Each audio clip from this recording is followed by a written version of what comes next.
Good evening आप सभी को। गुड इवनिंग सद्गुरु। गुड इवनिंग देवियों और सज्जनों। सद्गुरु और मैं एक दूसरे को कुछ समय से जानते हैं। मुझे आश्रम में एक दिन रुकने का सौभाग्य मिला।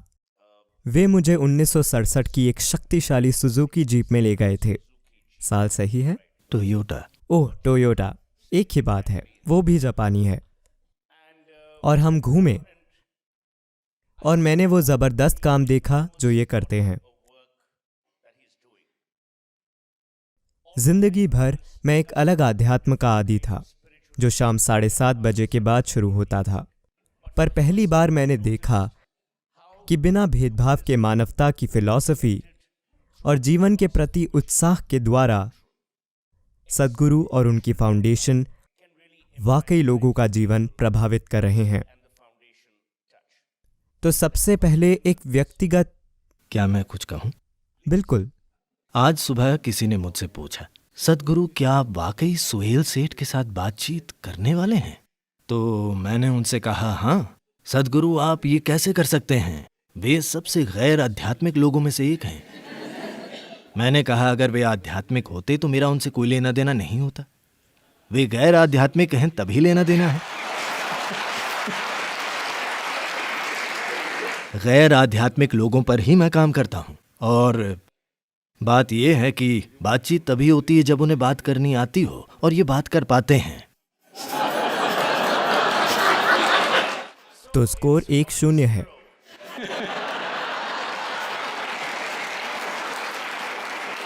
पर मैंने अभी ये नहीं कहा कि आगे कौन है। लेकिन मैंने आपके बारे में अच्छी बातें जी कही हैं। बिल्कुल। ये शुरू करने का बहुत अच्छा तरीका है, एंकर को झटका देकर। ये दिलचस्प चीज है। चलिए इसी से शुरू करते हैं। किसी का सार्वजनिक रूप से आध्यात्मिक होना या किसी व्यक्ति, संस्था या दर्शन में विश्वास करना जरूरी क्यों होना चाहिए? अगर मैं अपने आप में एक अच्छा इंसान हूं तो क्या आध्यात्म को कोई परिभाषा देना जरूरी है? देखिए, पहली बात ये कि लोगों की आध्यात्म की समझ उनकी दीवारों पर टंगे कैलेंडरों से आती है।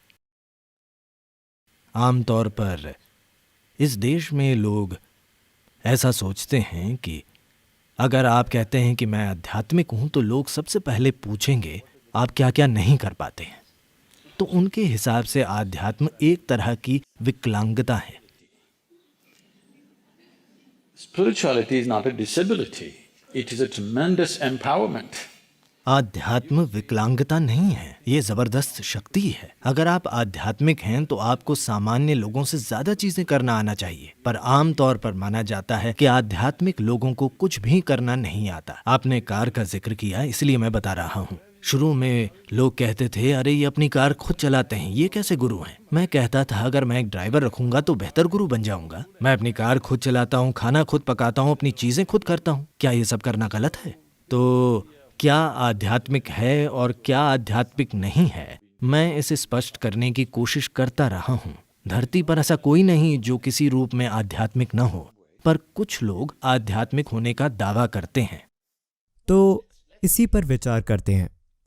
अगर आपको अध्यात्म की परिभाषा देनी हो, और मैं गलत धारणाओं की बात नहीं कर रहा जो आपने अभी बताई, आप अध्यात्म को कैसे परिभाषित करेंगे? वैसे मैं आपको इसका दूसरा पहलू बताता हूं। भारत में ट्रैफिक लाइट से ज्यादा गुरु हैं। ये सच नहीं।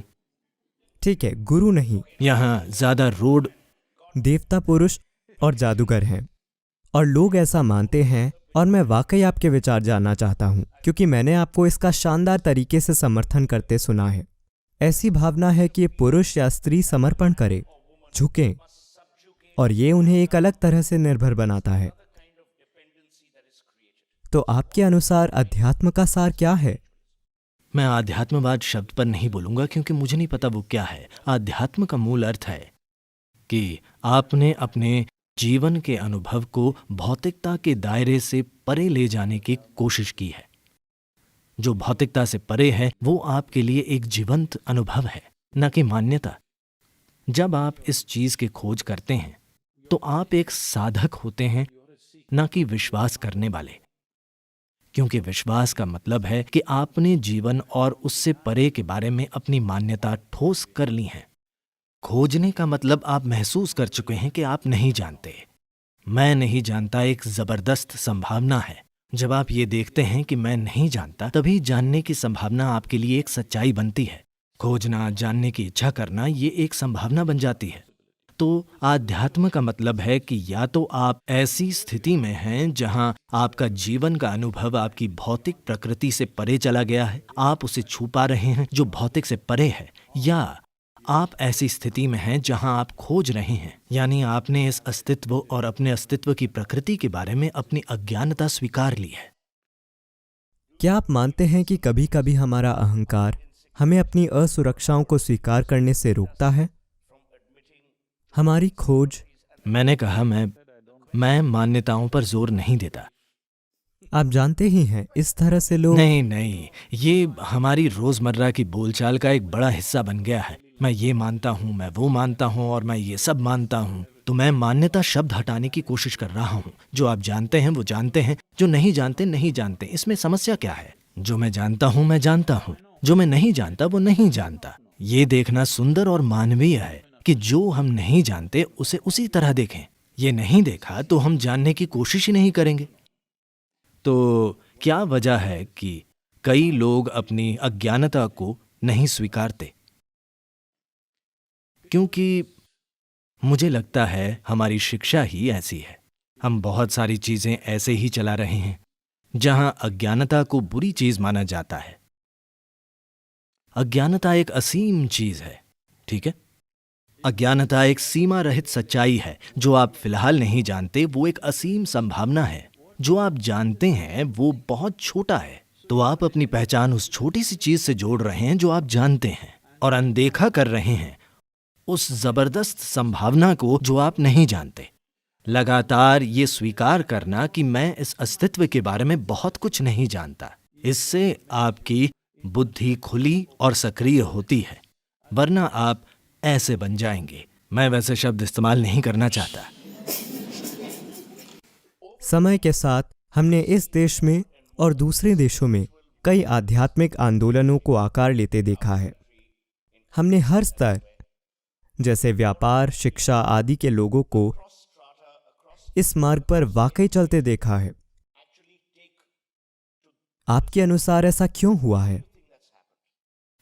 ये एक बुनियादी इंसानी इच्छा है, इसे कभी बुझाया नहीं जा सकता। आप कहीं भी हो, एक इंसान के रूप में आप थोड़ा और ज्यादा होना चाहते हैं। जब वो थोड़ा और होता है तो आप थोड़ा और होना चाहते हैं। ये एक अंतहीन चीज है। अगर मैं आपको धरती का राजा बना दूं, मैं ऐसा नहीं करूंगा, ठीक है? और ना ही मैं बनूंगा। तो अगर आपको इस ग्रह का राजा बना भी दिया जाए तो आप स्वाभाविक रूप से सितारों की तरफ देखेंगे। इंसानी बुद्धि का यही स्वभाव है। मेरा मतलब, लोगों को लगता है कि आध्यात्म का मतलब आपके पास जो है उससे संतुष्ट होना है। संतोष सीमित करता है। ये इंसानी बुद्धि का स्वभाव नहीं है। इंसानी बुद्धि ज्यादा नहीं चाहती, ये सब कुछ चाहती है। सब कुछ भौतिक रूप से नहीं पाया जा सकता। जब तक आप भौतिक रूप से परे नहीं चले जाते, आप सब कुछ नहीं पा सकते।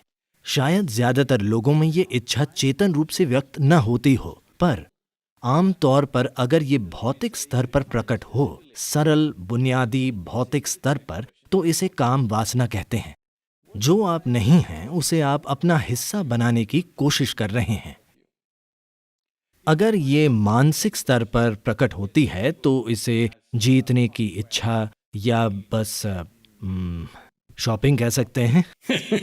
जो भी आप कहना चाहें। अगर ये भावनाओं में प्रकट होती है तो इसे प्रेम, करुणा कहते हैं। पर अगर ये चेतना स्तर पर प्रकट होती है तो आमतौर पर इस देश में तकनीकी रूप से हम इसे योग कहते हैं, क्योंकि योग शब्द का मतलब है कि आप ब्रह्मांड से मिलकर एक हो गए हैं। योग शब्द का मतलब शरीर को मोड़ना वगैरह नहीं है। इसका मतलब है कि जीवन का आपका अनुभव अस्तित्व के साथ मिलकर एक हो गया है, या सामान्य शब्दों में यही आध्यात्म है।